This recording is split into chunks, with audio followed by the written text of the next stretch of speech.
Señoras y señores, bienvenidos, muy buenas noches, gracias por acompañarnos. Esto es La Silla Roja, este espacio abierto al diálogo, a la crítica, al análisis, a la reflexión. Sean todos ustedes bienvenidos.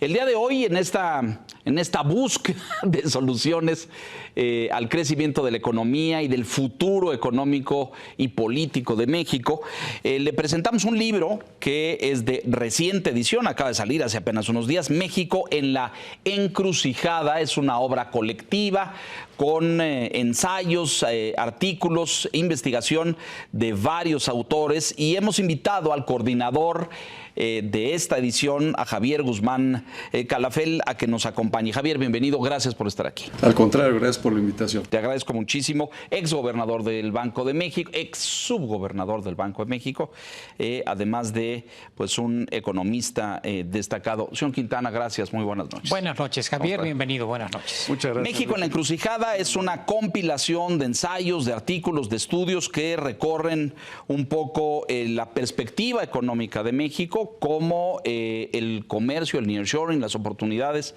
la frontera, las relaciones internacionales y también el Estado de Derecho. ¿Es correcto? Es correcto.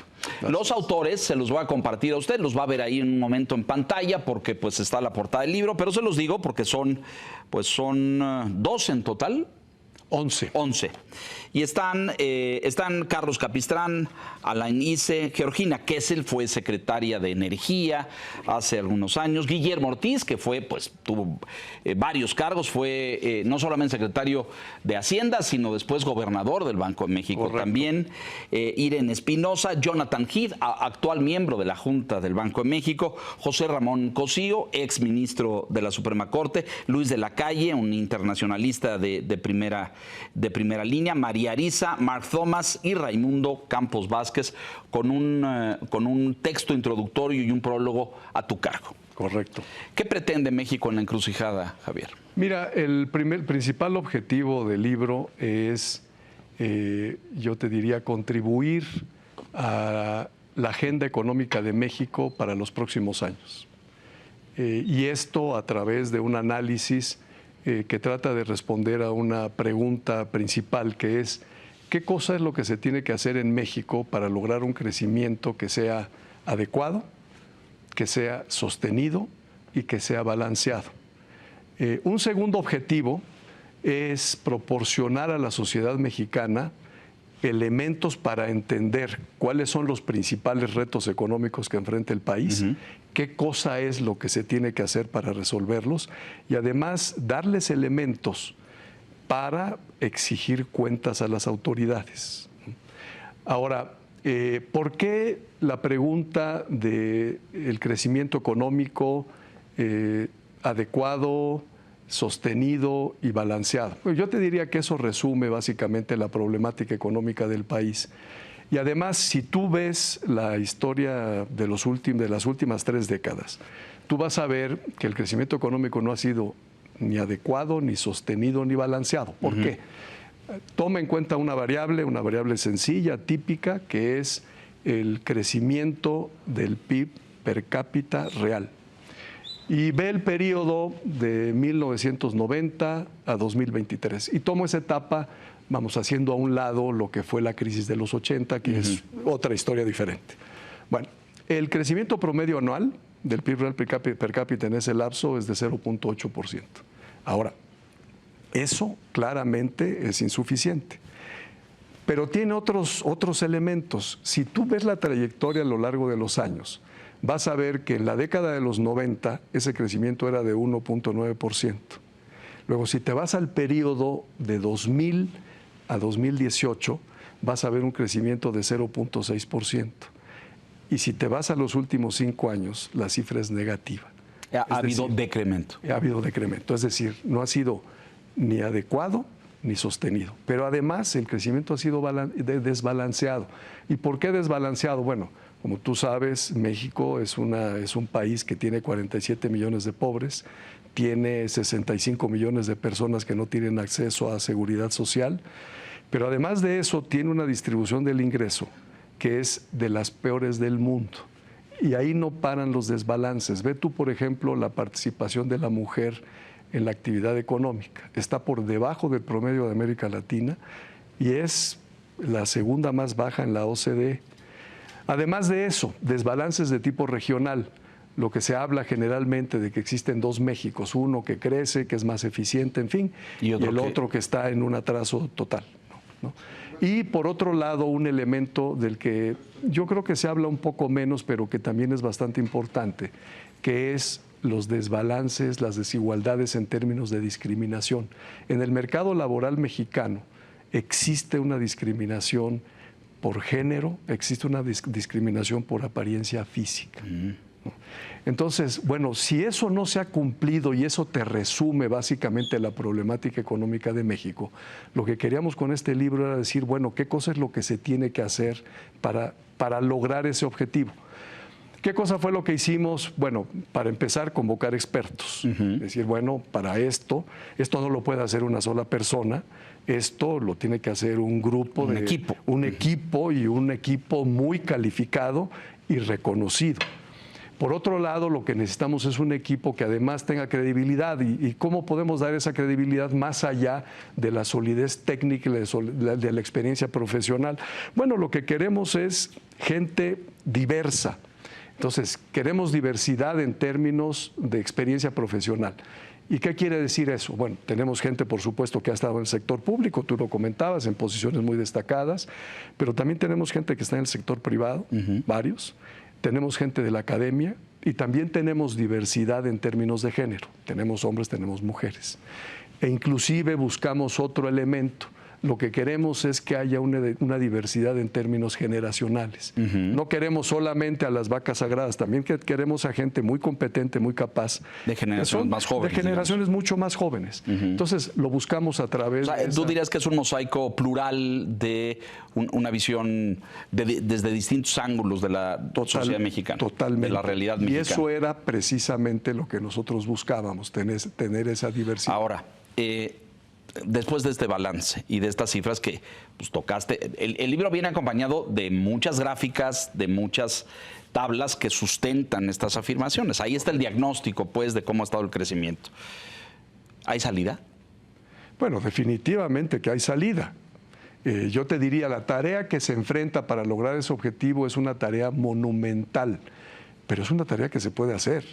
Vamos, hay un buen número de economías en el mundo que lo han logrado. ¿Por qué nosotros no lo vamos a poder lograr? Se puede hacer. Yo te diría desde ese punto de vista las dos grandes preguntas, ya una vez definido el objetivo, en términos de para qué queremos el libro, en términos de cuál es el objetivo, en términos de cómo resumimos la problemática económica de México, ¿no? Bueno, en ese contexto lo que dijimos es vamos a dar algunos lineamientos. ¿Cuáles son los grandes elementos que se tienen que cumplir para que ese objetivo que fijamos de crecimiento sostenido, balanceado, adecuado, se cumplan? Entonces dijimos, bueno, hay una parte que es el país necesita estabilidad macroeconómica, estabilidad financiera.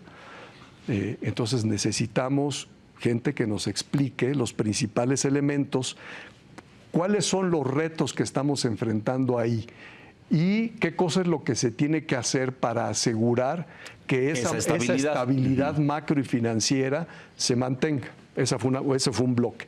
Y el otro bloque, bueno, esto no va a ser suficiente, eso lo sabe todo mundo. La estabilidad macroeconómica y financiera es una condición necesaria, pero no suficiente para lograr un crecimiento económico. Necesitamos otros elementos. Entonces, bueno, ¿qué cosa es lo que queremos ahí? Lo que nosotros necesitamos es un aparato productivo que sea más eficiente para empezar. Necesitamos un marco institucional y legal que sea propicio para el crecimiento de la inversión, para el crecimiento de la economía. Pero además necesitamos solucionar problemas de tipo social que está viviendo. Urgentes, ¿no? En opinión de muchos. Absolutamente. ¿Y cuáles son esos problemas? Bueno, fundamentalmente el problema que tenemos de pobreza en el país. Inequidad. Y las desigualdades. Claro, Joan Quintana. Hay muchos aspectos que son abordados en los diferentes ensayos que componen el libro. No los vamos a resumir, no nos daría tiempo. Y además, para que la gente lo lea, si no va a decir ya para qué lo compro, si ya me lo resumieron. Pero hay dos o tres, digamos, ya los describías, que son clave. En el caso del crecimiento económico, comenzando con ese, Javier, una de las condiciones para que haya crecimiento económico es que haya inversión. Totalmente. Es elemental. En los últimos años estamos cerca de aquella tasa de inversión que por mucho tiempo se dijo que era la meta, que es el 25% del Producto Interno Bruto. Hay países que invierten más, mucho más incluso, pero digamos siempre se dijo en los viejos tiempos, si México quiere tener un crecimiento sostenido debe llegar a esta tasa de inversión, 25% del Producto Interno Bruto. Casi la hemos alcanzado en los últimos años, sorprendentemente para algunos. ¿Qué hacer y qué conclusiones llega el análisis del texto para hacer que esta tasa se mantenga, que es lo más difícil, que sea sustentable a largo plazo y que permita que entonces el crecimiento rebase estos niveles que describías, que en términos no per cápita, sino en términos, digamos, absolutos, pues anda en el 2 o poquito menos del 2% por periodos ya muy largos? Sí, mira, es una pregunta fundamental, es una pregunta muy interesante por otro lado. A ver, te daría la respuesta en varias partes. Una es, efectivamente, en 2023 ya alcanzamos una tasa de inversión básicamente de 25% del PIB. Si tú tomas un promedio más largo, el coeficiente de inversión al PIB va a ser más reducido. ¿Cuál es el problema de esa tasa de crecimiento de 2023, de esa tasa de inversión que tenemos en 2023? El problema es que esa tasa de inversión no es sostenible. Y no es sostenible, de hecho, tú ya lo que estás viendo en este momento es una desaceleración sí, correcto, de la actividad económica. Contracción. No contracción, una tasa de crecimiento más lenta, ¿no? Una tasa de crecimiento más lenta, una contracción de la tasa de crecimiento, por supuesto, tienes razón. Y por otro lado, lo que deberíamos ver el año entrante, lo que es razonable esperar con la información que tenemos en este momento para el año entrante, es que la desaceleración de la economía sea más pronunciada. Toma en cuenta una cosa, el crecimiento económico este año, el año pasado y en parte este año, aunque este año en menor medida y precisamente por eso está dando la desaceleración, fue impulsada por el gasto público. Y esos niveles de gasto público son insostenibles. El año entrante tiene que haber un ajuste de las finanzas públicas. Eso lo que va a provocar es que esta desaceleración que estamos viendo este año se haga más aguda. Entonces, esa tasa de 25% del PIB es un poquito engañosa, porque no es una tasa sostenible. Entonces, sería mi primer comentario con respecto a tu pregunta. El segundo elemento. A ver, pero no, sí, porque si no nos quedamos ahí encima y a la gente... Es decir, esto se va a agudizar hacia el año venidero, va a haber un ajuste y un apretón en el gasto. Hay la meta esta señalada de reducir el déficit, ¿no es cierto? Muy bien. Entonces, si eso sucede y la inversión sigue concentrada ahí, en el sector público, pues el crecimiento el año entrante y el que viene se ve más bien muy complicado, ¿no? No, definitivamente. Mira, hay dos elementos. No es, vamos, el principal impulso, por supuesto, ha venido del gasto público con proyectos emblemáticos muy grandes, en fin. También ha habido inversión privada. Claro. La inversión privada también se ha recuperado. Y de hecho, el porcentaje del PIB que abarca la inversión privada es mucho mayor que el sector público, aunque en el margen lo que está estimulando la actividad económica es mucho el gasto público, ¿no? ¿Qué cosa es lo que va a pasar el año entrante? Bueno, tiene que haber un apretón por el lado fiscal, porque esas finanzas públicas no son sostenibles. Exacto. Si tú no empiezas a corregir de manera agresiva esa situación de las finanzas públicas, vas a tener un problema de credibilidad que puede resultar muy costoso grado para de el inversión país. Y estas cosas. Sí, e incertidumbre de todo tipo, en fin. Entonces eso se tiene que corregir y eso, por supuesto, le va a pegar al crecimiento. Pero hay otra serie de elementos, no es el único elemento. ¿Cuáles son los otros elementos que pueden afectar a la inversión privada? Bueno, normalmente, recuerdas, en los primeros años de una nueva administración, los inversionistas tienen incertidumbre de para dónde va el país, de qué cosa es lo que se va a hacer, si va a haber un entorno propicio para el crecimiento de la inversión y aguantan el gasto, ¿no? Entonces, ese factor va a estar presente. Luego has tenido algunos elementos que de hecho han impactado y están impactando en este momento a los mercados financieros, que están también creando incertidumbre adicional, más allá de la normal que enfrentas en una transición. Y particularmente estoy hablando de la reforma judicial. Un elemento fundamental para los inversionistas es que tengas reglas del juego claras. Si esas reglas del juego no son claras, bueno, eso también te desestimula la inversión. Entonces, la desaceleración que se anticipa para el año entrante va a venir claramente del sector público y normalmente debe venir también de una disminución del gasto en inversión del sector privado. La reforma judicial, tal y como lo plantea La reforma judicial agudizaría esa contracción. Agudiza. Todavía no sabemos cuál va a ser el resultado final, porque todavía está en negociación en el Congreso. Pero la señal que te están mandando, en este caso los mercados financieros, es: eso me genera incertidumbre. O sea, lo que te están diciendo es: hay que tener mucho cuidado con el producto final, porque un elemento fundamental para mí, para que yo invierta en tu país, tanto en términos financieros como en términos ya de herramientas, de equipo, de fábricas, de capital, es que yo quiero tener reglas del juego claras. Y esto lo que está haciendo, la reforma judicial lo que está haciendo, es oscureciendo un poco las señales. Todavía, te diría yo, es un poquito temprano para dar una opinión final, porque se está discutiendo. No está terminado. No está terminado, pero si vamos a suponer que el resultado fuera un empañamiento de las reglas del juego para los inversionistas, definitivamente que eso se te va a reflejar en los mercados financieros, que de hecho en los mercados financieros ya lo viste. Ya lo arrojaron, claro. Y lo vas a ver también en el mercado de inversión real, en el mercado de inversión física. Y en la paridad seguramente, ¿no? Sí, a eso me refiero con mercados financieros. Retomo un punto que mencionaste, Javier, sí, que es el tema de las finanzas públicas y su sustentabilidad. En el ensayo de Guillermo Ortiz, Alanice, sobre el tema, se habla pues justamente las vulnerabilidades de las finanzas públicas y de la complicación política de una reforma fiscal. Sí. Un tema que siempre ha estado sobre la mesa como una de las herramientas que podrían existir para darle sustentabilidad a las finanzas públicas en el largo plazo. Pero aparentemente, por razones políticas, pues no está en la agenda. No hay una reforma fiscal profunda, al menos relevante, en la agenda. Y eso deja muy pocos espacios. Casi todos tus espacios vienen del lado del gasto.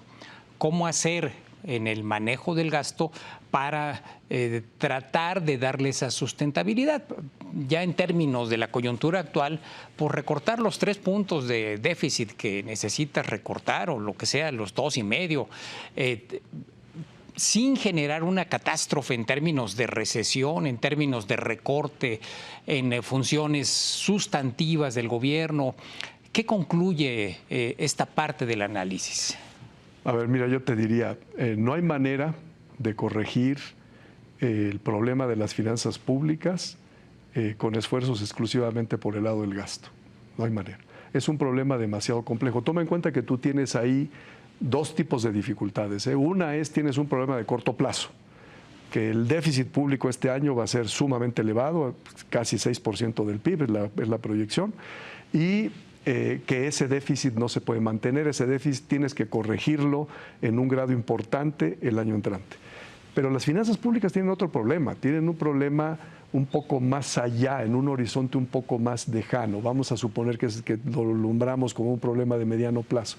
¿Y por qué tienen ese problema? Porque se han introducido una serie de rigideces en el gasto público, particularmente a través de gasto social, los programas sociales y de gasto de pensiones. Eso te da un compromiso de gasto ya establecido. Es una camisa de fuerza. Es una camisa de fuerza porque para las finanzas según la públicas. Constitución, pues hay que gastarlo. Correcto. Haya o no haya. Correcto. Y entonces... De hecho, vamos, lo que se ha hecho es el compromiso del gasto sin un compromiso, sin un esfuerzo equivalente por el lado de los ingresos. Entonces, a mediano plazo tienes eso. Tienes un problema adicional, tienes el problema de Pemex, que Pemex va a necesitar recursos y va a necesitar apoyo gubernamental y lo tienes que resolver. Y tienes un elemento adicional, que si tú comparas los niveles de gasto público en México en una serie de ramas, te nombraría algunas, en educación, Salud, en seguridad, en infraestructura, en fin. Tienes necesidades enormes. Bueno, si lo comparas con otros países, vas a ver que México está en desventaja. Sí, porque gastamos poco en eso. Ya no te digo la OCDE, inclusive a nivel de América Latina. Se gasta muy poco. Entonces, vamos, esos gastos los tienes que resolver de alguna manera. Un paréntesis ahí, Jesús, que me interesa mucho porque la gente le pregunta. Lo que hizo esta administración es gastar menos en educación y salud y estos servicios básicos, incluso en seguridad, y trasladó esos recursos a programas sociales. ¿Ese análisis es correcto o es parcialmente? No, es correcto parcialmente. En una buena parte de la administración se hizo eso. En otra parte de la administración ya fue evidente que eso no era posible continuarlo, y entonces en lo que se está reflejando es en un mayor déficit fiscal. Correcto. En una parte fueron ahorros, en otra parte simple y sencillamente... Fue reducción presupuestal. Al decirte ahorros me refiero reasignación de gasto de unas partidas a otras, lo que tú estabas comentando. Pero llega un momento en que eso ya no es suficiente y entonces lo que tienes que hacer es reflejarlo, claro, endeudarte. ¿Qué es lo que pasó? ¿No es cierto? Claro, reflejarlo. Sí, pero esto es importante porque existe esta lógica, no sé, o el presidente la ha mencionado mucho, y yo creo que desde el punto de vista técnico-económico es muy cuestionable. Es decir, si yo te doy dinero en una prestación social para que tú busques servicios de salud por tu cuenta, pero el gasto del IMSS y de todo eso, pues lo tengo que seguir haciendo. No sustituyo el servicio, simplemente hago un destino distinto de los recursos. Totalmente. Pero tengo que seguir manteniendo el IMSS, el ISSSTE y todas estas cosas. ¿Estratégicamente fue un error? Bueno, estratégicamente el problema que estás generando es que precisamente estás descuidando otras áreas que son fundamentales para el país. Y por eso empezaba con la respuesta. No hay una solución al problema de las finanzas públicas. Si tomas en cuenta el problema de corto plazo, de mediano y largo plazo, que descansa exclusivamente en el lado del gasto, es que no hay manera. Es decir, ahí para ponerlo en plata, con ahorrar no es suficiente. Con recortar el gasto no es suficiente. No es suficiente. ¿Qué más tendría que hacer? Porque la magnitud de los problemas, de los retos es enorme. Tanto de las rigideces como de las necesidades de gasto derivadas, por un lado, de un problema financiero grave que tienes en Pemex, y por el otro lado, de las necesidades que tiene el país, ¿no? Entonces, ¿qué es lo que tienes que hacer? Comentabas, Enrique, de la parte de la reforma fiscal. Efectivamente, la reforma fiscal se ha convertido en un término que desde el punto de vista político no es conveniente. Es el gran coco, Jesús, ¿no? Sí, es un término que no es conveniente usar políticamente. Ahora, ¿qué opciones tienes? Tienes para incrementar los ingresos. Tienes la opción de recurrir al combate a la evasión, que se ha hecho, y de hecho durante esta administración se ha hecho de forma eficiente. Sí, se han conseguido un monto importante de recursos adicionales a través de ese mecanismo. Eso tampoco te va a dar la solución. Tú necesitas un esfuerzo por el lado de los ingresos, más allá de esto. Ahora, tú no lo tienes que hacer en el contexto de algo a lo que tú le llamas reforma fiscal, y fíjate que la reforma fiscal este año es así. Lo puedes hacer, y de hecho es la recomendación que hacen Guillermo Ortiz y Alan Isse, lo puedes hacer de una forma escalonada, gradual, prioridades, exactamente, pero con un plan bien delineado, atendiendo exactamente las necesidades que tienes en los tiempos que tienes. Ahora, tampoco hay manera de atender el problema de finanzas públicas, ni haciendo el esfuerzo por el lado del gasto, ni incluyendo una parte por el lado de los ingresos. Lo que tú puedes conseguir a través del lado de los ingresos para las necesidades que tiene el país, pues vamos, puede ser significativo, pero no va a ser suficiente. ¿Y cuál es el otro componente que hace falta ahí? Tú necesitas permitir una mayor participación de la inversión privada en una serie de actividades. Para suplir la inversión pública que no se va a poder hacer. ¿Y ves la disposición del nuevo gobierno a que eso suceda? Bueno, yo te diría, los mensajes que se están mandando hasta ahorita no son totalmente claros. Yo creo que hay que esperar a que tengan todos los elementos en la mano, que estén en el poder, y que se den cuenta cuál es la realidad. Porque déjame decirte una cosa, mucho del ataque a la participación de la inversión privada en una serie de actividades es un término equivalente, yo te diría, en un sentido de la reforma fiscal, neoliberalismo. Es algo para decir que es muy malo. Pecado. Es pecado, son neoliberales. Bueno, eso no tiene absolutamente nada de neoliberal, es simplemente un asunto de cómo resuelves un problema pragmático, de manera pragmática, cuando el gobierno no tiene los recursos suficientes. Yo te diría, por ejemplo, el caso de Pemex. Bueno, evidentemente Pemex no tiene los recursos operativos, no tiene los recursos financieros, no tiene los recursos técnicos para cumplir con la labor que debe de cumplir, ¿no? Para abastecer al país de suficiente energía de petróleo y de gas. No lo tiene, no los tiene. La única forma de lograrlo es permitir una mayor inversión privada. Reanudar en este caso las licitaciones, reanudar la participación combinada con Pemex, ¿no? Hacer ese tipo de actividades. Eso no es una cuestión ideológica, es una cuestión simplemente pragmática de resolver un problema en donde el sector público, la empresa estatal, simplemente no tiene los recursos. Ojalá y te escuchen donde te tengan que escuchar, querido Jesús, porque no veo esa disponibilidad en la administración que viene. Creo que ha predominado el factor ideológico por encima del pragmático. Hasta ahora definitivamente. Vamos a ver cómo viene lo que sigue. Tenemos que hacer una pausa. Estamos en la revisión de este libro, México en la encrucijada, una compilación de ensayos y de análisis económicos, internacionales, jurídicos, coordinada justamente por Javier Guzmán Calafel. Mensajes, volvemos.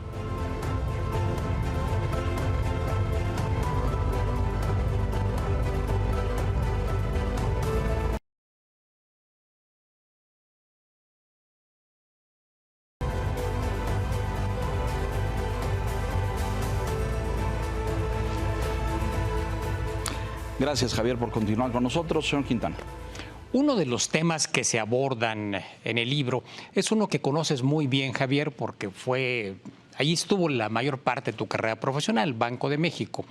Y la función del Banco Central, pues, es proveer las condiciones para que haya estabilidad. Esa condición necesaria, ya dijimos, no suficiente para el crecimiento. Comentábamos antes de empezar el programa que tenemos una singularidad en la Junta de Gobierno que hoy tiene el Banco de México, que es la primera donde sus integrantes, ninguno de ellos hizo su carrera o la parte principal de su carrera adentro del banco. Es decir, llegaron de otras instituciones públicas o del sector privado, pero no de adentro del banco. ¿Cómo ves tú ahora el Banco de México como ese garante de condiciones de estabilidad para el futuro? Bueno, mira, ahí yo te diría varias cosas, Enrique. En primer lugar, como tú sabes, a lo largo de las últimas 2 décadas, la banca central se ha transformado de una manera impresionante. Desde la crisis financiera global, los bancos centrales empezaron a adoptar medidas que antes habían sido inconcebibles. Esa transformación ha continuado por una serie de factores que no tengo tiempo de mencionar, pero que obviamente recibieron un choque adicional con este tema de la pandemia y la guerra en Ucrania. Ahora, a pesar de todo ese esquema, de toda esa combinación de choques para los bancos centrales y de la necesidad de que los bancos centrales se adaptaran, hay un elemento que no se ha modificado. Y es el elemento de que los bancos centrales deben tener como principal objetivo el control de la inflación. Eso sigue intacto. Hay algunos pocos bancos centrales, muy pocos, de manera destacada la Reserva Federal de Estados Unidos, que tiene un mandato dual, pero la aplastante mayoría de los bancos centrales tiene como mandato único el control de la inflación. Bueno, lo que ha hecho el Banco de México, efectivamente, lo que tenemos en la Junta de Gobierno del Banco de México en este momento, es una composición que se ha alejado de lo que había venido siendo tradicionalmente, una composición en la que había generalmente una mayoría de gente con experiencia de banca central. En este caso no ha sido así. Ahora, si me dices, ¿cómo lo veo? ¿Cómo he visto el desempeño de la Junta de Gobierno? Lo que yo te diré es lo siguiente, mira, la Junta de Gobierno del Banco de México en materia de política monetaria, que es la responsabilidad del banco que está más sujeta a escrutinio público, en la que uno tiene más información para hacer evaluaciones y lo demás, en términos generales, ha sido una actitud compatible con el control de la inflación, ha sido una actitud prudente. Yo te lo pondría de esta forma, mira, es básicamente imposible estar de acuerdo con cualquier composición de la Junta de Gobierno en cada una de las decisiones.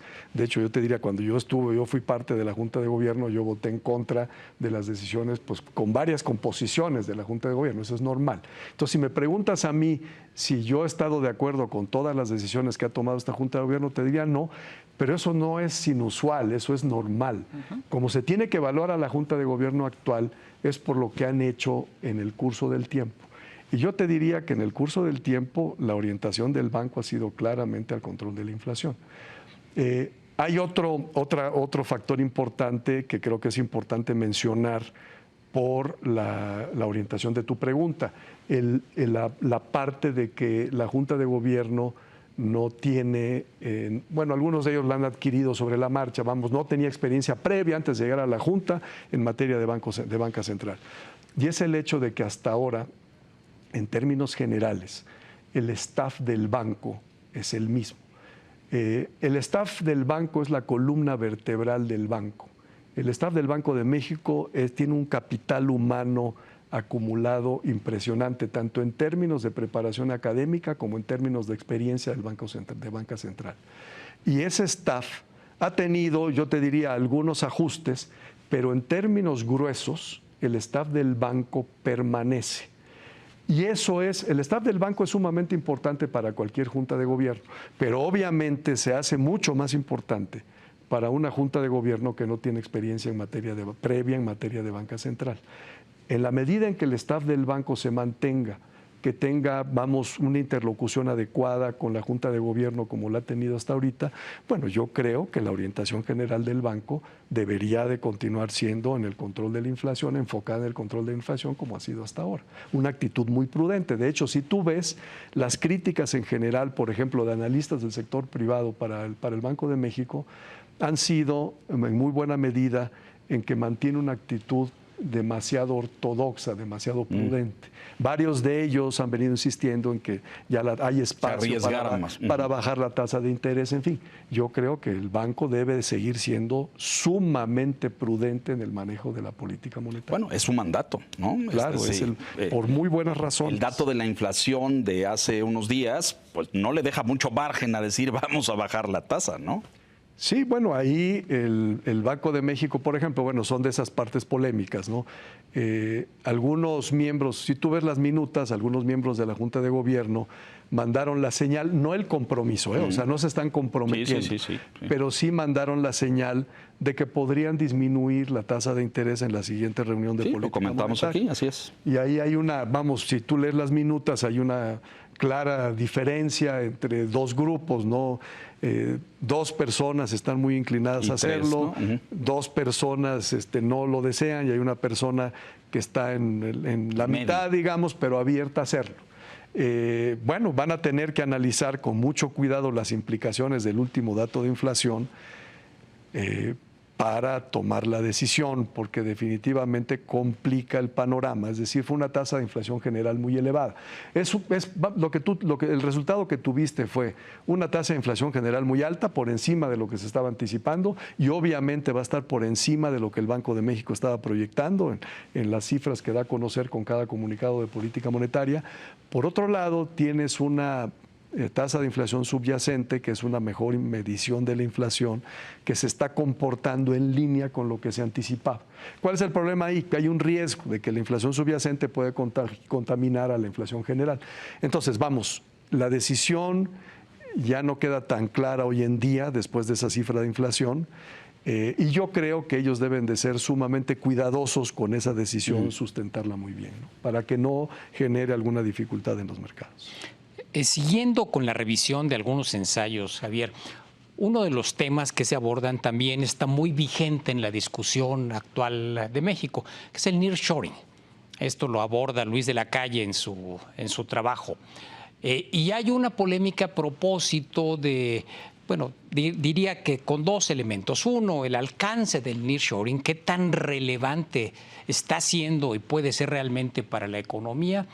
Y dos, si puede incidir en aquello que hablábamos en un principio, en generar un crecimiento más balanceado, o al contrario, va a desbalancear todavía más en términos sectoriales y regionales el proceso de crecimiento del país. ¿Qué sacaste tú de este trabajo? Bueno, sí, por supuesto, mira, con mucho gusto. A ver, en primer lugar, hasta la fecha ha tenido un impacto relevante el nearshoring, yo te diría no conforme a lo que se anticipaba. Si tú ves las cifras de inversión extranjera directa, tú ves, bueno, ha habido cierto crecimiento, si las ves como % del PIB es una historia diferente, y si ves la composición, la historia es todavía más diferente, porque lo que ha crecido es la reinversión de utilidades. Vamos, en un 90%. No es inversión nueva en un porcentaje. No hay inversión nueva. Entonces, lo que no has tenido es o sea, en términos concretos, lo que no has tenido hasta ahora es un efecto muy importante por el lado del nearshoring. Ahora, ¿qué cosa es lo que sucede ahí? El segundo tema. Hay un potencial relevante por el lado del nearshoring. Yo te diría, es una oportunidad extraordinaria para México. Es una oportunidad que parece hecha para México. ¿Cuáles son las ventajas que tiene México? Bueno, pues está enfrente del mercado más grande del mundo. Tiene un tratado de libre comercio con ese mercado y tiene dos industrias que están estrechamente integradas. Bueno, vamos, ¿quién puede aprovechar mejor una oportunidad como el nearshoring que México? Es una oportunidad extraordinaria. Ahora, para aprovecharla, tienes que cumplir con una serie de condiciones. Ese es el tema. ¿Qué cosa es lo que te dicen las empresas? ¿Qué cosa es lo que nos falta, lo que necesitamos para que el nearshoring impulse un crecimiento más sólido de la inversión? Y lo que te dicen es, nos falta energía limpia, electricidad principalmente, tenemos que tener certeza sobre el abastecimiento de agua, ¿no? Necesitamos Estado de Derecho, necesitamos reglas claras, necesitamos seguridad en el país. Y necesitamos gas también. Es decir, tú necesitas crear las condiciones en México para que eso suceda. Y el problema es que el nearshoring no es exclusivo para México. Hay otros países que están compitiendo por México. Claro. Y por otro lado, es una oportunidad que no está abierta de manera permanente. Es decir, el nearshoring tiene caducidad. Sí, es una ventana de oportunidad. Es una ventana que alguien la va a aprovechar. Tu otra pregunta también sumamente interesante, Enrique, que me decías, bueno, el nearshoring puede incrementar la inversión y por otro lado puede ayudar a resolver ese problema de desigualdades, en fin, o va a concentrar. Bueno, puede incrementar la inversión, por supuesto. O sea, si el gobierno mexicano se pone las pilas y atiende las condiciones que se necesitan para que sea viable, el incremento de la inversión puede ser muy relevante. No te estoy diciendo que eso va a resultar, de repente se dan cifras un poquito descabelladas de que el nearshoring nos va a llevar a unas tasas de crecimiento económico espectaculares, en fin, no te estoy diciendo eso. Lo que te estoy diciendo es, sí puede incrementar de manera importante la inversión, el nearshoring como tal, ¿de acuerdo? Ahora, el nearshoring ¿te va a resolver las desigualdades del país? Por supuesto que no. Para que tú resuelvas las desigualdades del país, tú necesitas tomar otra serie de medidas, precisamente para que el nearshoring no te dé lugar a una concentración adicional de la inversión en ciertas empresas, en ciertas regiones del país, y te cree el problema, ¿no?, de que las desigualdades no solamente no se resuelven, sino en alguna medida se pueden acentuar. Yo te lo pondría en términos más generales. Hace tiempo, bueno, lo vivimos en México, se manejaba, y no solamente era una cosa de México, era una filosofía que prevalecía en varios países. Se manejaba la filosofía de que, bueno, lo que tenemos que hacer es lograr un crecimiento económico y ya en una etapa posterior vamos a ver cómo resolvemos el problema de desigualdad, o el mismo crecimiento económico nos va a permitir atacar el problema de la desigualdad. Bueno, eso aprobado que es totalmente un fracaso. Equivocado. Es decir, tú lo que necesitas es tomar medidas paralelas, reducir que no es brechas. una medida, claro, es un conjunto de medidas para permitir que eso suceda. Entonces, eso no va a pasar. Déjame hacerte un último comentario sobre el nearshoring. El nearshoring tiene la ventaja de que muchas de estas medidas que te estoy comentando que se tienen que tomar para hacer al nearshoring exitoso, son medidas que de todas formas tienes que implementar para que el país se desarrolle. Es decir, con nearshoring o sin nearshoring, muchas de esas medidas las vas a tener que poner en práctica, ¿no? Porque las empresas te hablan fundamentalmente de los temas que te comentaba antes, pero evidentemente lo que tú necesitas en el país también es tener infraestructura, necesitas tener conectividad, necesitas atender los problemas de logística, y todo eso lo necesitas con nearshoring, ese es el tema, ¿no? El nearshoring lo que te da es un estímulo adicional, una oportunidad adicional que tienes que aprovechar. Tal vez sería, ahora que te escuchaba, Jesús, la gran herencia del TLC, ¿no? El TLC fue fantástico en términos de impulsar el comercio con los Estados Unidos, la inversión, plantas, etcétera, pero que se concentraron en una región del país, ¿no? Es decir, probablemente en el norte o en el Bajío. Pero el sur del país pues permaneció en las mismas condiciones económicas en que estuvo durante muchos años. El riesgo de esto es algo muy semejante, ¿no? Es decir, por eso la planeación económica a nivel del Estado tiene un sentido. Es decir, quiero desarrollar el sureste y ¿cómo le hago? ¿No? Es decir, obligo a la inversión extranjera a que las plantas que quieran poner las quieran poner allá, o les doy facilidades y les doy conectividad, energía, agua. Es decir, es multifactorial, ¿no? Totalmente. No es por decreto. Sí, yo coincido contigo en que creo que es una enorme oportunidad. Me preocupa que no la aprovechemos a carta cabal. Totalmente de acuerdo contigo. En la última parte del libro, a propósito de este asunto de que el crecimiento y la inversión no lo son todo, hay una reflexión sobre el tema de la pobreza, el ensayo de Raimundo Campos. Y creo que hay un debate actualmente en México, nos referíamos a política social y programas sociales y gasto público, respecto a si este conjunto de compromisos del Estado, el programa para los adultos mayores, el nuevo programa que habrá para las mujeres de entre 60 y 64, las becas para los chicos, si todo esto tendrá como resultado a la vuelta de los años una reducción de la pobreza o si por allí no va el asunto. Bueno, el problema que tienes ahí, mira, en cualquier país vas a necesitar programas sociales muy bien asignados, muy bien elaborados, en fin. Auditados, diría yo. Auditados, también. Inclusive también, por supuesto. El problema es que lo que tú quieres resolver es un problema de pobreza de manera permanente. Lo que tú no quieres son soluciones temporales. Si tus programas sociales lo que hacen es dar un respiro a un problema, pero no dar una solución permanente, el problema simplemente lo estás pateando para adelante y en alguna medida lo estás agravando. Y lo estás agravando, en el caso mexicano en particular, porque en algún momento no vas a tener los recursos suficientes para sostener esos programas sociales. Y te vas a encontrar con que los programas sociales no los puedes sostener, pero además a la gente receptora de los programas sociales no les diste los elementos para que ellos puedan subsistir por sí mismos después de cierto tiempo. Sino al contrario. Al contrario, los haces dependientes. Los haces dependientes y desestimulas lo que ellos tienen que hacer para más adelante, vamos, ponerlo de alguna forma en el lenguaje que se usa internacionalmente, para graduarse de esos programas sociales. Entonces, tú lo que necesitas para atacar la pobreza es, en algunos casos vas a tener que utilizar programas sociales, pero concebidos de esa forma. Yo te doy una ayuda temporal para que tú te puedas ayudar a ti mismo después, porque esto no te va a durar toda la vida.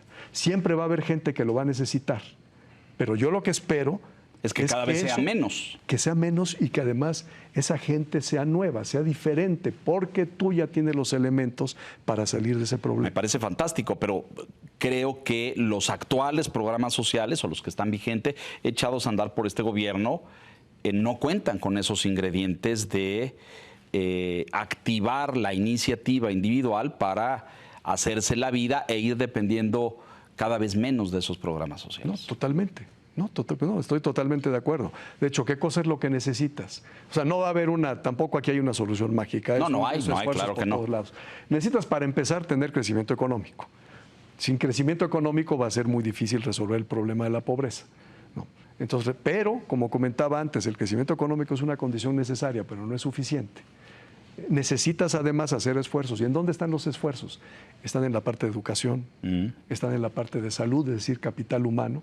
Hay una parte muy importante que tiene que ver con cuestiones de transporte, conectividad, claro, que en algunas regiones viabilidad, infraestructura. Se convierte en infraestructura educativa y de salud. En algunas regiones se convierte en una fuente importantísima de explicación de la pobreza. Tienes otro elemento que es muy, muy importante, que puede tener además un efecto rápido, que es la parte de la participación de la mujer en la actividad económica. Como comentaba antes, la participación de la mujer en la actividad económica en México es 46%, la participación de los hombres es 76%. Esta es una forma que de una manera relativamente rápida te puede ayudar a combatir la pobreza. Déjame decirte que hay experiencia internacional, por ejemplo, el caso de Irlanda, el caso de España. Irlanda y España en 1990 tenían, Irlanda alrededor de tasas de participación de la mujer de 40%, España o 40 y tantos por ciento. Semejante a la que tenemos España, nosotros. sí, pues no muy diferente a la que tenemos nosotros. Bueno, hoy en día ellos tienen una participación de la mujer de 70%. Y la economía ha crecido brutalmente, ¿no? Y las economías, por supuesto, se han transformado. Y se ha reducido la pobreza. Y se ha reducido la pobreza. Y la otra cosa, hay otro elemento que este gobierno sí lo ha hecho y que ha sido un factor importante para disminuir la pobreza, que es el incremento del salario mínimo. Muy importante. Importante. Y ha tenido un efecto importante, ¿no? El problema ya a estas alturas del partido es que con la cobertura poblacional que han alcanzado para el salario mínimo, el margen que se tiene para pensar que el salario mínimo te va a poder seguir ayudando de manera importante en combatir la pobreza ya es muy pequeño. Y entonces, ¿qué cosa es lo que tienes que hacer? Es muy importante eso, pero explícale a la gente por qué. Porque el margen que recibe, el margen de la población o de la población económicamente activa que recibe ese salario es muy, muy chiquito. No, el margen que lo recibe hoy en día es mucho más grande y el problema es que el salario mínimo ya llegó a tal nivel que ya no tienes margen para incrementarlo por decreto. Entonces, lo que tienes que hacer de ahora en adelante es incrementar ese salario con base en la evolución de la productividad. Porque si no lo haces con base en la evolución de la productividad, ¿qué cosa es lo que te va a pasar? Lo que vas a tener es un efecto inflacionario, que al final va a derrotar el objetivo de incrementar el salario mínimo. Y es particularmente importante en este momento porque uno de los problemas que estamos teniendo precisamente en materia de inflación está viniendo por el lado salarial. Si tú ves la composición de los componentes del índice nacional de precios al consumidor que están creciendo de manera más acelerada, bueno, claramente lo que estás teniendo ya es un efecto salarial. Entonces, sí tienes la posibilidad de hacerlo, deberías de hacerlo, pero donde debes concentrar tus esfuerzos ahí es en la parte de productividad. Otro ingrediente importante, hablando de productividad, es la diferencia entre las empresas. Es muy distinto ser parte de una empresa que es competitiva a nivel global. No sé, pienso por ejemplo en Cemex, que es potencia mundial en su ramo, a ser parte, como lo es la mayoría de la población, de una empresa pequeña que tiene 5, 10, 20 trabajadores y que tiene niveles de productividad muy bajitos. Las economías exitosas lo que tienen es un proceso de evolución donde la empresa micro se convierte en pequeña, la pequeña en mediana, la mediana evoluciona hacia la grande y toda la productividad del país va para arriba. En México no hemos podido hacer eso.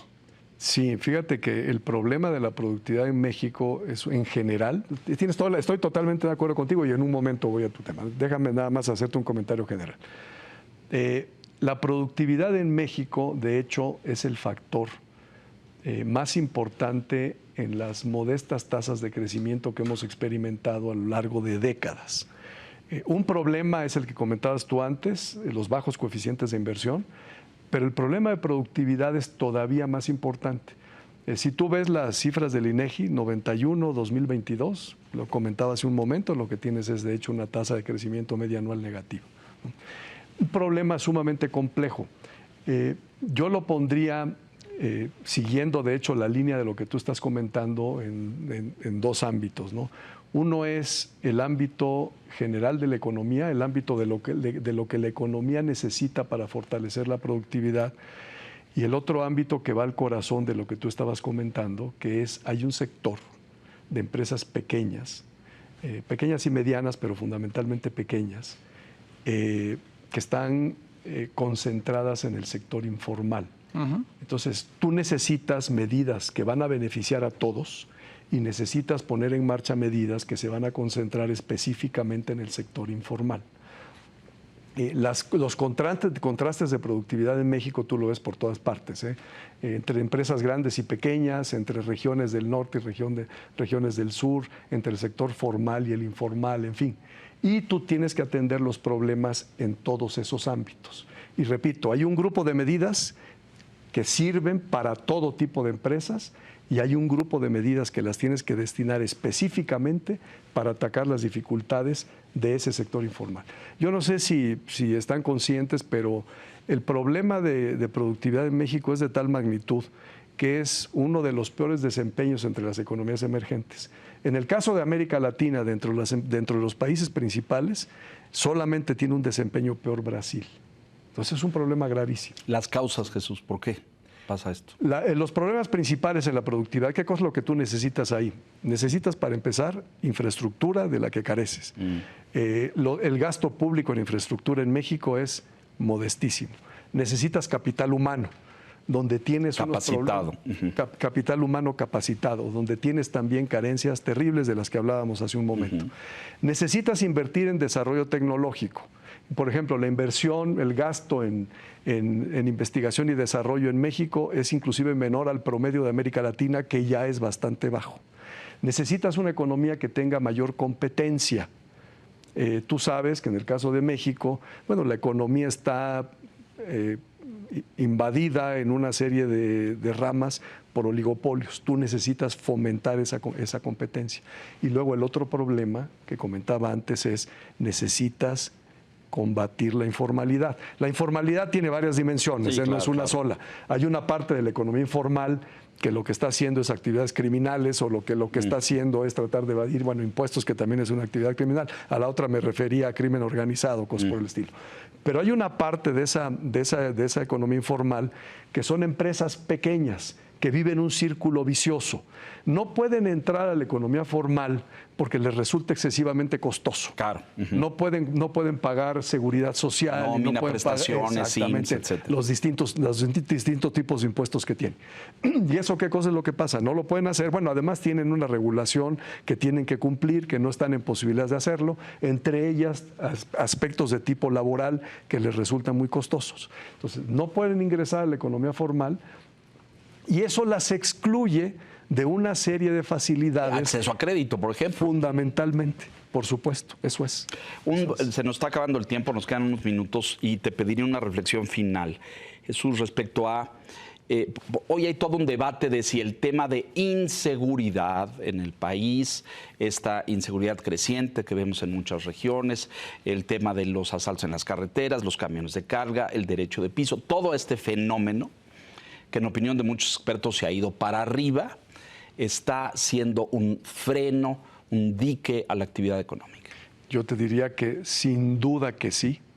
La inseguridad no solamente te crea una situación de incertidumbre, sino que además incrementa los costos de las empresas. Y hay una forma directa de verlo. El Banco de México publica encuestas también en las que les pregunta a los analistas económicos, comentaba hace un momento, sobre obstáculos a la actividad económica, mencionaba que los temas de gobernanza son los principales. Bueno, uno de los elementos que está ahí, también con un papel, es inseguridad. Es definitivamente un tema importantísimo para México en términos de inversión. Ya no digamos en términos de la calidad de vida de la gente. Que es gravísimo, que es sumamente grave. En términos de la economía, en términos de inversión, es un problema sumamente serio. Comentaba antes también que, de hecho, si tú vas y les preguntas, las encuestas que se han hecho, preguntándole a las empresas cuáles son los frenos que tienen, los obstáculos que están enfrentando para entrar a México en el contexto del nearshoring, dentro de esos temas, dentro de la selección de 5 o 6 temas, está la inseguridad. Conclusión, señor Quintana, por favor. Me parece que el libro lo que nos da es una extraordinaria radiografía muy vasta de la problemática nacional y las opciones que hay. Al final queda uno con una cierta desazón, Javier, porque hay una serie de recomendaciones, pero las señales que estamos viendo pues indican que no es seguro que se vayan a seguir. Entonces, los males que los diferentes ensayos del libro describen, pues como que no se van a corregir en el corto plazo. Ojalá me equivoque, ojalá prejuzgue a la próxima administración y tengamos esas soluciones que estamos esperando, pero pues no se ve así. Por lo pronto creo que el libro es provocador, intelectualmente muy estimulante, y pues ojalá mucha gente lo compre y lo revise. Gracias, gracias por ayudarnos. Gracias a ustedes, gracias Enrique, gracias Leonardo. Con todo gusto. Gracias. Se lo recomendamos ampliamente, aquí está, porque como dice Enrique, ofrece un panorama amplio y diverso. Yo tengo una preocupación adicional a la de Enrique Quintana, y es este prisma de la ideología por encima del dato duro y de las recomendaciones basadas en ciencia, en experiencia, en profesionalismo. Y mi preocupación proviene pues de los últimos 5 años, 6 en este país, ¿no? En donde muchas decisiones se tomaron con base en ideología y no con base en pues lo que indicaba el crecimiento de la economía, el desarrollo del empleo, etcétera, etcétera. Y yo sé que, y cuando digo esto, pues está ahí la línea de que este es un libro neoliberal, ¿no? A mí me gustaría decirle a todos los que nos ven, cualquiera que sea su simpatía política, o que lo revise con objetividad y con atención, porque pues ofrece no solamente un diagnóstico preciso, sino además pues muchas alternativas de dónde podría estar. El tema de Pemex me preocupa gravemente porque no veo soluciones fáciles, y no con más subsidio, que es lo que piensan muchos de los que han estado en el gobierno. Más subsidio pues significa, sí, ahí va a seguir estando, pero la empresa no mejora, no se vuelve más productiva, no se vuelve más eficiente, sigue debiendo lo que debe, y de paso la deuda de la soberanía nacional. Así es que pues hay muchos problemas. Yo te agradezco mucho, Javier, que hayas estado aquí con nosotros y que hayas compartido esto con el público. Soy yo quien agradece, Leonardo. Muchas gracias, Enrique. Bienvenido. Señor Quintana, buenas noches. Buenas noches. A usted que nos hace el favor y la gentileza de escucharnos, aquí La Silla Roja, puntualmente la semana entrante. Hasta entonces, gracias. Buenas noches.